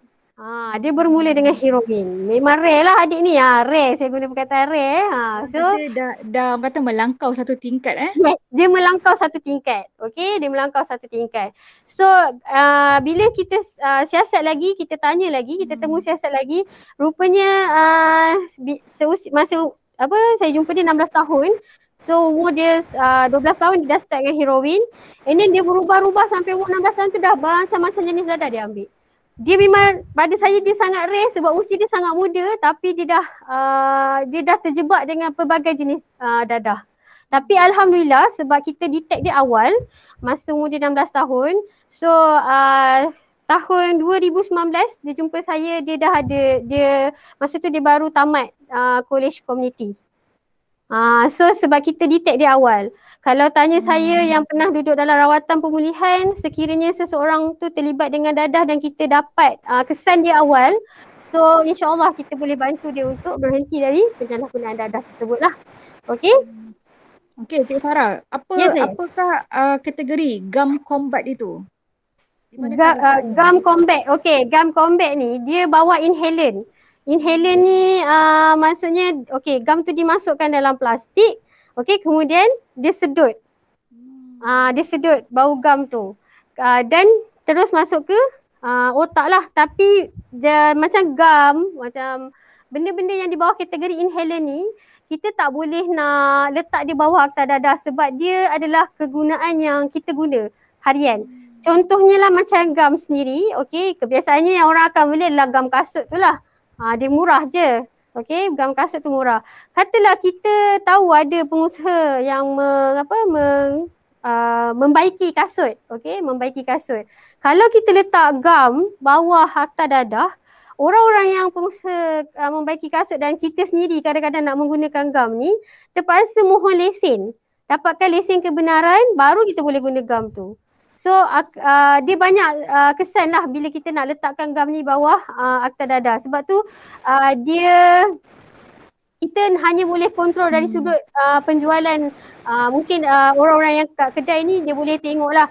Kalau budak-budak yang nak beli mungkin dia tak, pihak kedai tu tak perlulah jual pada dia. Okey, kalau kata tahu dia dah terjual, mungkin dia boleh buat aduan ataupun bagi informasi tu kepada pihak-pihak yang berwajib untuk ambil tindakan. Okey, kalau dari sudut yang gum ni pun kita hanya menggunakan kaedah psikososial sahaja untuk bantu. Okey? Okey, sokongan secara psikososial, betul ya Cik Farah? Ya, betul, sokongan secara psikososial sahaja. Okey, kita pergi. Ya, masa pun agak mencemburui kita, sedar tak sedar dah hampir sejam kita orang kata secara berkongsi mengenai bahaya dia dadah ni kan. Boleh tak kalau kita cut ya kita bahawa ramai yang mengatakan ada yang mengatakan bahawa jiwa muda rapuh dan mudah terjebak dengan dadah. Mengapakah ianya boleh berlaku? Okey, mengapa ia boleh berlaku? Kita pergi tengok next kat slide sebelah ni. Next. Okey, apakah punca? Kenapa? Kenapa benda ini boleh berlaku? Kenapa perkara-perkara seperti ini? Contohnya, duit PTPTN yang dia dapat beli dadah. Sesi gedik dan berahi ni ada di kalangan remaja yang terlibat dengan call girl. Call girl ni maksudnya kalau dulu kaedah pelacuran adalah di pusat-pusat pelacuran kan. Tapi sekarang kita tahu susah sebab banyaknya penguatkuasaan banyak jabatan-jabatan buat penguatkuasaan. Jadi dia buat kaedah modus operandi yang baru. Dia hire remaja-remaja ni jadi call girl. So call girl ni bila dia perlukan baru dia call remaja tersebut, dia ambil di rumah dan dibawa ke tempat yang dah dijanjikan dengan klien. Yang tu yang keluar seksi gedik berakhir ni sebenarnya adalah artikel untuk call girl. Okey, kemudian cengkaman teman lelaki. Yang ni remaja perempuan lah. Okey, yang terlibat dengan dadah disebabkan oleh salah pilih kawan atau teman lelaki. Okey. Okey, tadi Umi tanya apa punca? Kenapa rapuh? Kenapa jiwa remaja ni sangat rapuh? Inilah punca dia. 2P1T konsep. Apa tu 2P1T konsep? Okey, P yang pertama adalah people. Dia merujuk kepada pengaruh orang ataupun orang di sekeliling dia. Orang sekeliling siapa? Keluarga, rakan-rakan, jiran atau kenalan baru. Remaja kalau kita kata dia terpengaruh dengan rakan-rakan, itu adalah statistik yang sangat tinggi. Okey, sebab apa? Kita ni bila kita remaja ni kedudukan kita adalah di tengah-tengah di antara kanak-kanak dan juga dewasa. Okey, kalau ikut circle dia lah. So jadi kita ni kalau kita dengan keluarga ni kita agak katalah bonding tu tak ada dengan keluarga. Kita tak ada hubungan atau komunikasi yang baik dengan keluarga. Jadi rakan-rakan adalah tempat yang kita rasa kita boleh percaya dan sangat percaya. Jadi apabila rakan ni memberi satu cadangan yang negatif, kita akan ikut. So kita akan mudah terpengaruh dengan kawan. Tambah-tambah macam sekarang ni, okey, saya tahu banyak aplikasi-aplikasi baru yang wujud. Okey, contohnya selain yang famous sekarang ni, TikTok lah untuk remaja. Okey, TikTok. Dalam TikTok tu dia boleh message, boleh kenal orang baru. Okey, and then ada untuk kenalan baru kita boleh tengok dekat Omi. WeChat dah tak ada sekarang, Omi. Saya perasan lah benda ni. Okey. Kemudian ada lagi satu platform aplikasi yang mana remaja suka masuk. Dia yang terbaru lah. Okey, yang situ pun kita mudah dipengaruhi oleh kenalan-kenalan baru. Sebab apa? Kita tak kenal dia. Okey, so bila kita tak kenal ni dan kita pula tak ada bonding dengan keluarga, mudah sangat kita nak dipengaruhi oleh orang lain. Okey, P yang kedua adalah place, merujuk kepada persekitaran. Okey, yang mana sama ada rumah, kawasan kejiranan atau sekolah atau juga kolej. Okey, kalau kata dengan saya pengalaman sendiri memang ada, dia terjebak disebabkan oleh kawasan kejiranan dia. Kawasan kejiranan contohnya lah macam saya cakap tadi, stigma masyarakat, okey. Dia terus letakkan duduk di PPR, okey, confirm memang ada masalah sosial. Sebenarnya itu hanya stigma semata-mata. Saya sendiri membesar di Bangsa, okey, saya duduk di quarters dulu. Quarters pun rumah flat juga. Okey, yang mana 2 bilik, okey, 1 toilet, 1 bilik air. So dia sebenarnya bukanlah punca atau faktor utama. Dia bergantung kepada diri kita sendiri sebenarnya. Cuma kalau disenaraikan dia adalah di kategori nombor 2 lah, place, tempat. Tapi kalau kita jenis yang bonding dengan keluarga baik, okey, kalau kita ni kalau kita yang beragama Islam ni solat tak tinggal, okey, masih mengamalkan amalan yang sepatutnya yang disuruh oleh Allah tu, insya-Allah takkan ada masalah tu semua sebenarnya. Okey, dan takkan terjebak lah. Okey. Kemudian punca yang ketiga adalah T, things. Okey, things ni merujuk kepada benda ataupun kita senang sekarang ni benda yang mudah dipengaruhi adalah media sosial. Betul tak Umi, media sosial terpengaruh tak kalau Umi tengok kawan upload dekat Instagram hari ni dia pakai Coach, terpengaruh tak agak-agak nak beli? Dia otak tu suruh beli, buka dompet sedih, tak apalah, tangguh dulu dia kata. Okey, so pengaruh media sosial masa kini ni sangat sebenarnya sangat tinggilah statistik dia. Yang mana kalau kita tengok especially kalau tanya saya lah, remaja ni kat mana dia punya platform nak tackle, saya prefer kita boleh tengok remaja nak tackle dia di Instagram dan juga Twitter. Remaja ni sebab Facebook ni dia adalah Facebook adalah pengguna di dalam golongan 30-an dan ke atas. 30-an ke atas tu macam ibu-ibu, bapa-bapa, atuk-atuk, nenek-nenek, yes tu Facebook. Tapi kalau remaja ni, okey, kalau kita kata remaja, dia banyak Instagram dan juga Twitter.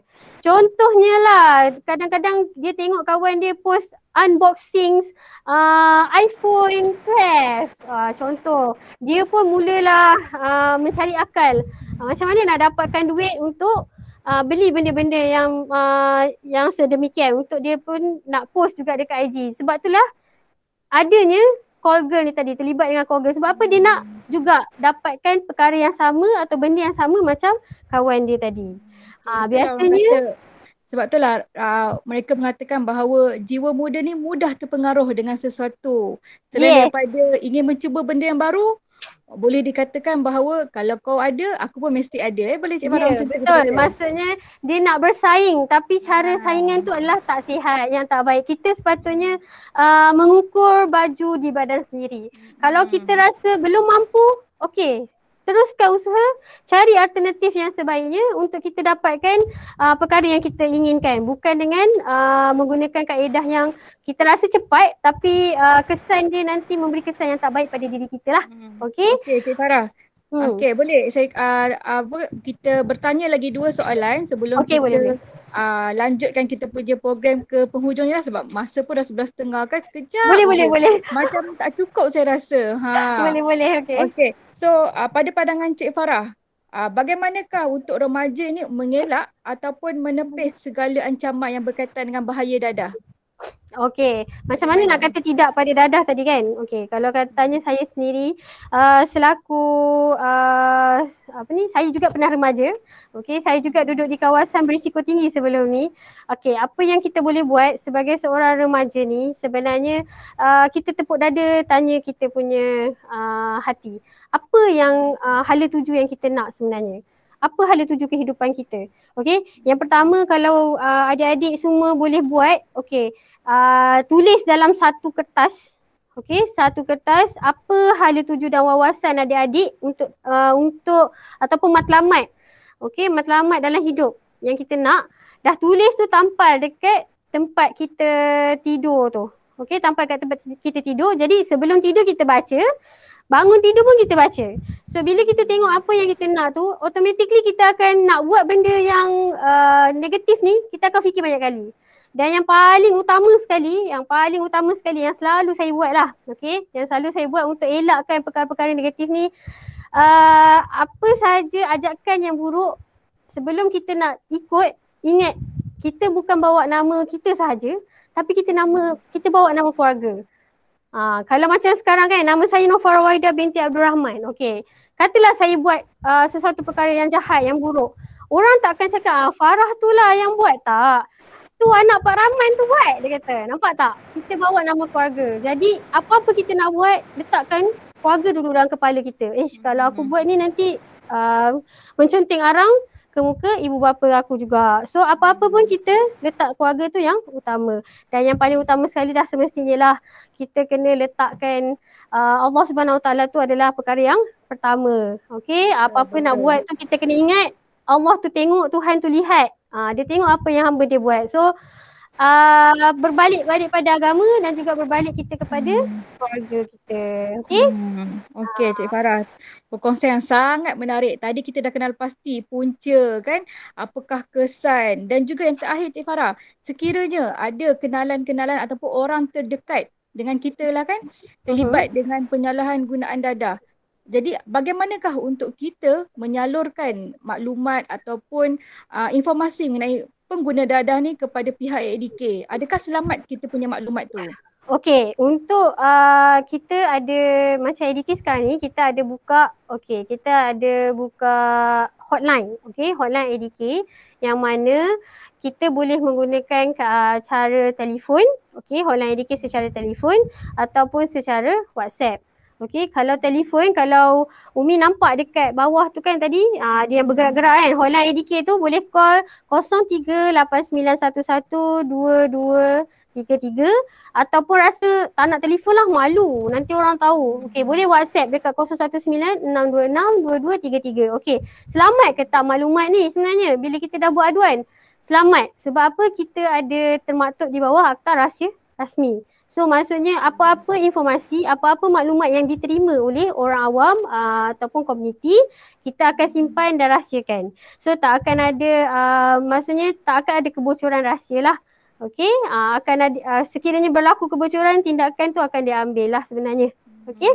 Okey, baik. So jelaslah kat situ sekiranya ada kita terlihat ataupun mungkin rasa sangsi duduk dalam bilik je kan, ataupun nak keluar nak jumpa orang pun jadi takut, mungkin kita boleh minta pandangan daripada pihak AADK Brickfield untuk mereka briefing kita bagaimana untuk orang kata kereta buat sementara waktu sebelum kita mengambil langkah yang seterusnya. Baiklah, seperti mana yang saya katakan tadi, masa begitu mencemburui kita. Tak cukup. Mungkin lepas ni kita boleh anjurkan 2 jam, boleh Cik Farah? InsyaAllah boleh, tak ada masalah. Pihak jenis remaja pun mungkin lepas ni kita boleh jemput, sebab kalau kita tengok banyak slide tadi pun macam banyak lagi yang belum sempat untuk kita kongsikan. Itu baru sebahagian sebenarnya. Sebelum kita seperti mana betul, itu baru sebahagian. Baiklah, terima kasih saya ucapkan kepada Cik Farah Wahidah, perkongsian yang sangat menarik, perkongsian yang sangat berinformasi, siap dengan slide dekat belakang tu. Mungkin lepas ni kalau tak keberatan boleh berkongsi dengan kita slide tu supaya saya dapat berkongsi semula dengan adik-adik di jenis remaja. InsyaAllah boleh. Boleh. Okey, seperti mana yang saya maklumkan sebentar tadi di awal-awal kita punya program, kini masa yang ditunggu-tunggu telah pun tiba di mana kita akan adakan sesi soal jawab. Okey, so sebelum kita masuk kepada sesi kuis, sesi pertandingan, ada soalan tak yang ingin dipertanyakan kepada panel kita pada hari ini? Boleh buka mic ataupun bertanya di ruangan chat box. Ada apa-apa persoalan? Assalamualaikum warahmatullahi wabarakatuh. Boleh dengar Boleh. Kepada kita punya kuis. Okey, Cik Isyam. Okey, Puan Farah saya nak tanya soalan. Okey, benar atau mitos bila kita kata bila seseorang tu dah terjebak dengan najis dadah, dia dah pergi untuk rawatan, dah masuk pusat rawatan dadah semua, kemudian dia keluar dan selepas 10 tahun perasaan untuk mencuba balik dadah tu akan kembali dan sangat kuat sehingga menyebabkan dia kembali semula untuk mengambil dadah. Itu saja. Terima kasih Puan. Okey. Terima kasih Cik Muhammad Fairul Hisham Zainal. Soalan yang menarik, soalan yang bagus. Okey. Sebenarnya dia bukan mitos, dia adalah benar. Walaupun dia telah selama 10 tahun dia telah orang kata dah pulih. Tetapi untuk dalam pemulihan, okey, rawatan dan pemulihan penagihan dadah, kepulihan adalah sepanjang hayat. Dia tidak ada satu jangka masa yang mana kita kata okey after 2 years you dah recover. No. Okey, 2 tahun tu pun dia dengan ADK, tapi dalam masa yang sama dia perlu ada solution ataupun bantuan lain, bantuan sokongan lain untuk pastikan tahap kepulihan dia tu kekal. Okey, so kalau kata selepas 10 tahun macam soalan Cik Fairul tadi, selepas 10 tahun tiba-tiba dia ada keinginan nak mencuba dan menagih semula, itu yang kita kata tadi, dia perlu jalan dalam tempoh dia tempoh 10 tahun tu tadi, dia perlu jalani mencegah penagihan semula. Relapse prevention tu dia kena join program di kawasan maksudnya di AADK yang berdekatan lah.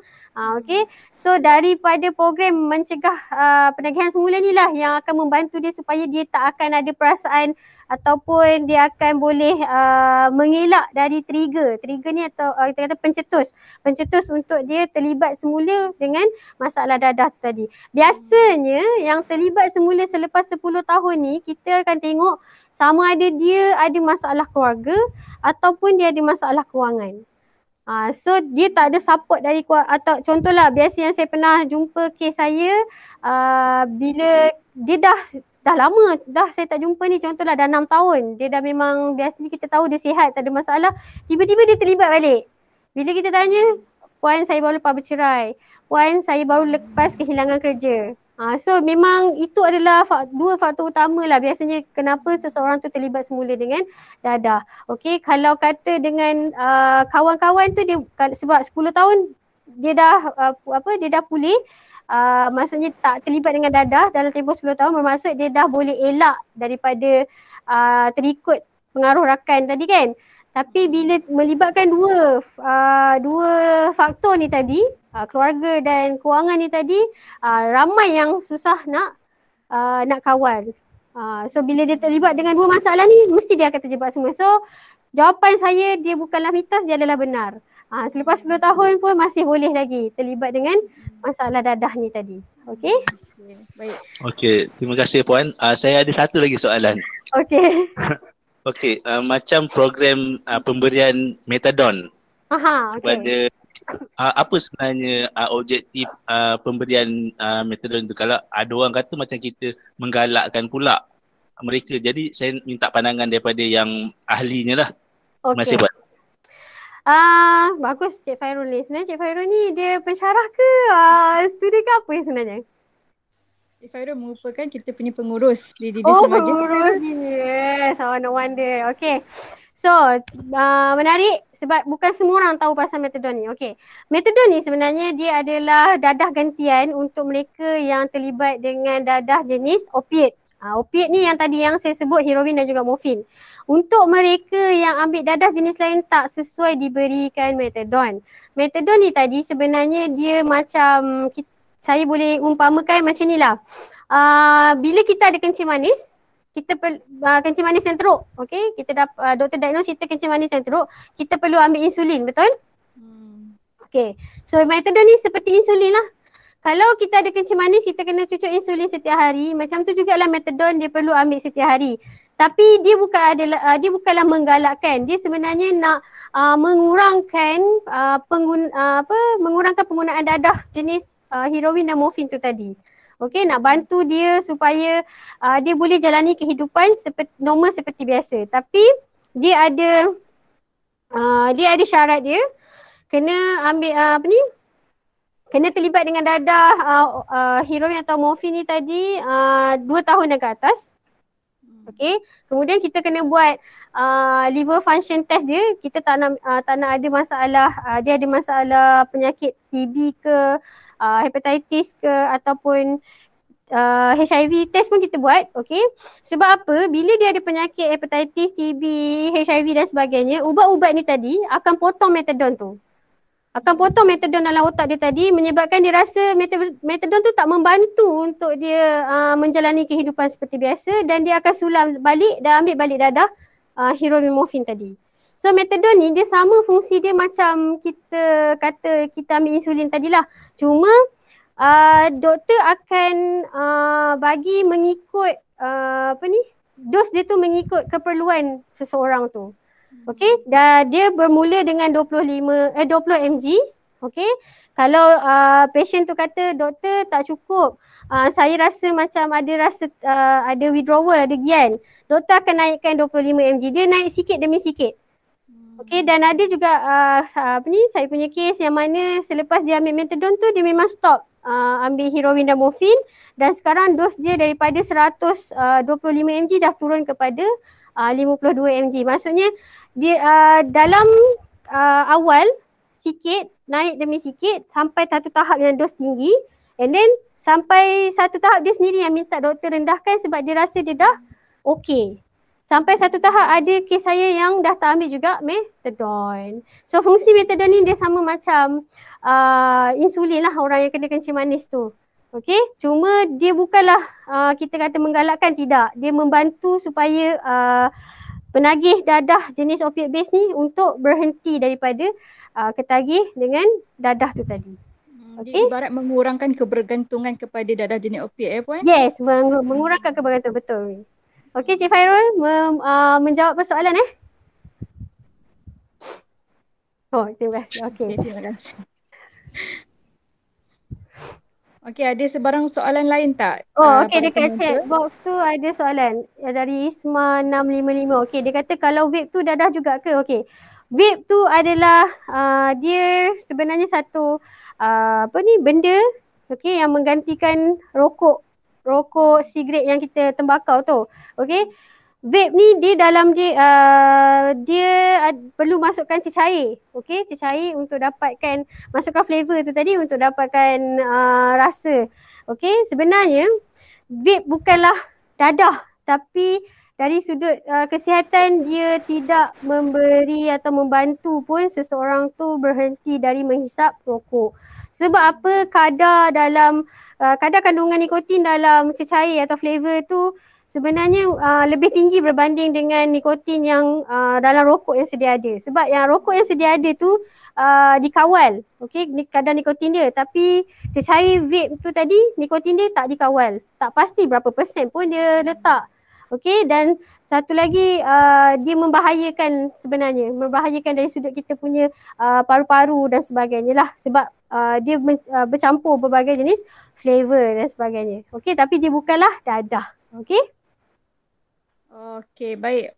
Mana-mana soalan yang mungkin kita tak sempat nak jawab ataupun tak sempat nak, orang kata nak tahu apakah jawapannya, insya-Allah kita akan raikan di ruangan Facebook Genius Remaja.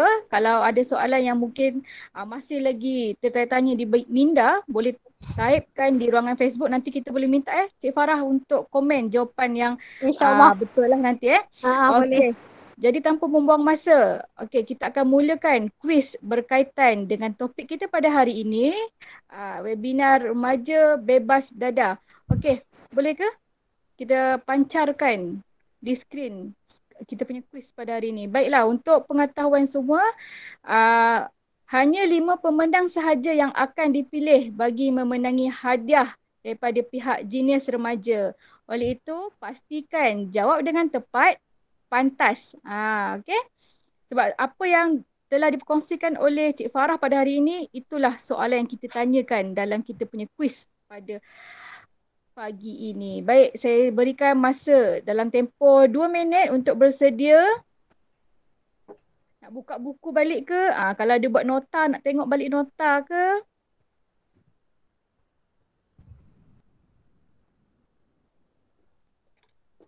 Okey, kita dah ada dah penyertaan kat situ.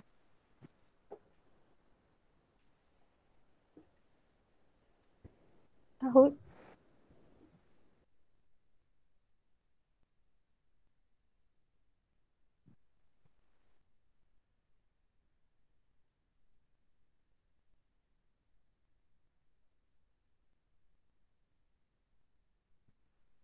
Okay, kita tunggu sementara tu, kita tunggu kawan-kawan lain untuk sertai kita punya kuis pada pagi ini.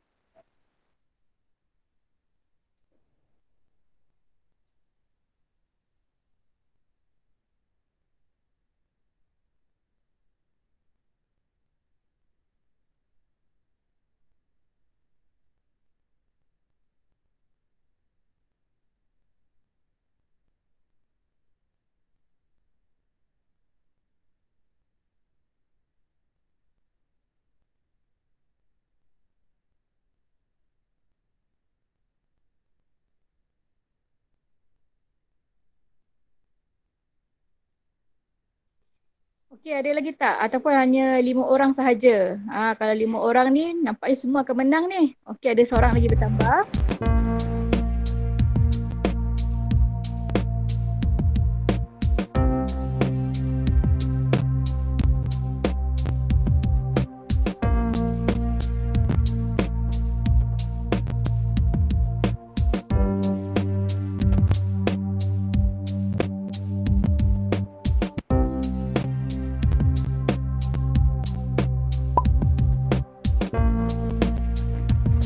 Lagi.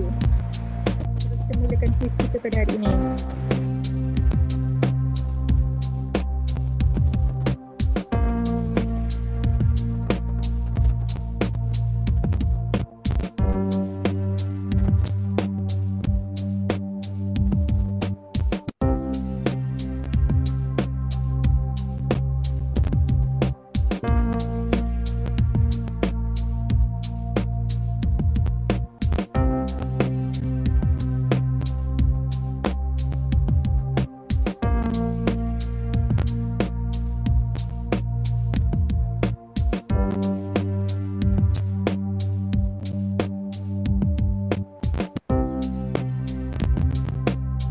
Pihak urus setia, boleh kita mula?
Okey, tahniah diucapkan kepada para pemenang.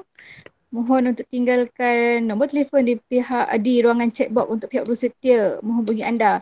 Okey, pertama Nurul, kedua Lala, ketiga Isma, 4 dan 5 siapa ya?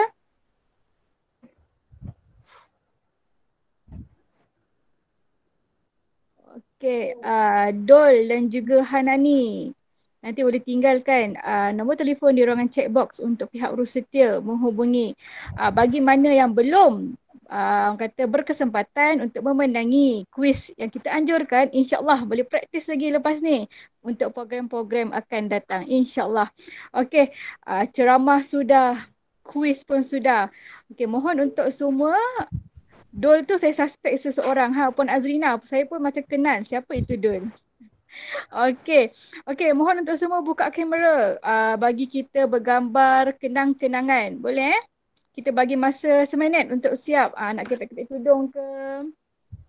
Nak touch up ke? Nak pakai lipstick ke? Boleh pakai lipstick. Okay, kita bagi masa seminit untuk bersedia.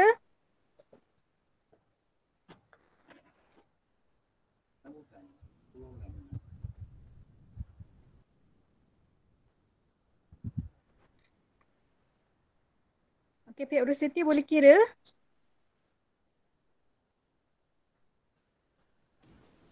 Satu, dua, tiga. One more. Satu, dua, tiga. One more, last one. Satu, dua, tiga. Okey. Okey. Alhamdulillah. Okey, sedikit makluman penting untuk diwar-warkan kepada semua remaja berusia 13 hingga 19 tahun. Penyertaan masih dibuka untuk menyertai Glowing Routine Skincare Challenge anjuran kelas kecantikan Genius Remaja. Para peserta hanya perlu menghantar sebuah video berdurasi maksimum 1 minit yang kreatif bertemakan penjagaan wajah dan berkonsepkan step by step pemakaian produk yang betul di wajah. Untuk sebarang pertanyaan, boleh terus ke laman sosial rasmi Genius Remaja sama ada di Facebook, di Instagram, TikTok, Twitter. Jangan lupa like dan follow. Alhamdulillah, selesailah sudah webinar Darah Muda Generasi Bebas Dadah. Peribahasa Melayu mengatakan, ingat sementara belum kena, jimat sementara belum habis. Kepada adik-adik remaja, anggaplah diri anda sebagai pahlawan. Bijaksanalah dalam memilih rakan. Rakan bukan sekadar hanya untuk berseronok. Bahkan, seorang rakan mestilah mampu membimbing kita sama ada dalam keadaan susah maupun senang. Ingat bahawa rakan ketawa sangat ramai. Orang kata beronok-ronok punya kawan ramai. Tapi kawan menangis seorang diri. Terima kasih saya ucapkan kepada penceramah jemputan kita pada hari ini, Puan Nur Farah Wahidah binti Abdul Rahman, atas perkongsian yang cukup berinformasi. Semoga penonton semua mendapat ilmu dan juga memberi manfaat bukan sahaja kepada diri kita sendiri, bahkan kepada keluarga dan juga komuniti setempat. Pohon berangan tempat bertemu. Girangnya rasa si anak dara. Baliklah Tuan membawa ilmu. Binalah bangsa, bangunkan negara. Ayuh anak muda, katakan tidak kepada dadah. Selamat menjambut Hari Malaysia. Semoga hari ini mendatangkan manfaat kepada kita semua. Stay safe, stay at home. InsyaAllah sehingga berjumpa lagi pada program akan datang. Assalamualaikum. anak Malaysia. Saya anak Malaysia. Saya anak Malaysia.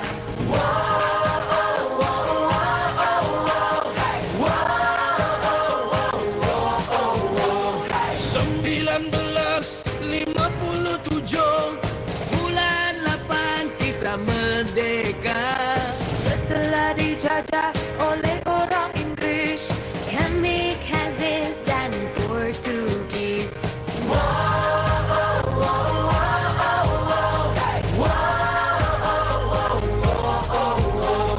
Dari Perlis ke kota Kinabalu, rakyat bersatu dan maju. Bumi bertuah, hasil melimpah. Siapa rajin hidup mewah. Saya anak Malaysia. Saya anak Malaysia. Kepada para penonton yang setia bersama kita pada hari ini, selamat bercuti. Berjumpa di lain masa, insyaAllah. Assalamualaikum warahmatullahi wabarakatuh. Waalaikumsalam. Terima kasih semua. Melayu, Cina, Iban, India, Kanasan, Portugis pun ada. Semua kaya dengan budaya, Di bawah kibaran satu bendera. Saya anak Malaysia. Saya anak Malaysia. Saya anak Malaysia. Saya anak Malaysia. Hujan emas di negeri orang, Hujan batu di negeri kita. Walaupun cantik negeri orang, tentunya Malaysia cantik lagi. Melayu, Cina, Iban, India, Kanasan, Portugis pun ada. Semua kaya dengan budaya, di bawah kibaran satu bendera. Saya anak Malaysia. Saya anak Malaysia. Saya anak Malaysia. Saya anak Malaysia. Saya anak Malaysia. Saya anak Malaysia. Saya anak Malaysia. Saya anak Malaysia. Saya anak Malaysia.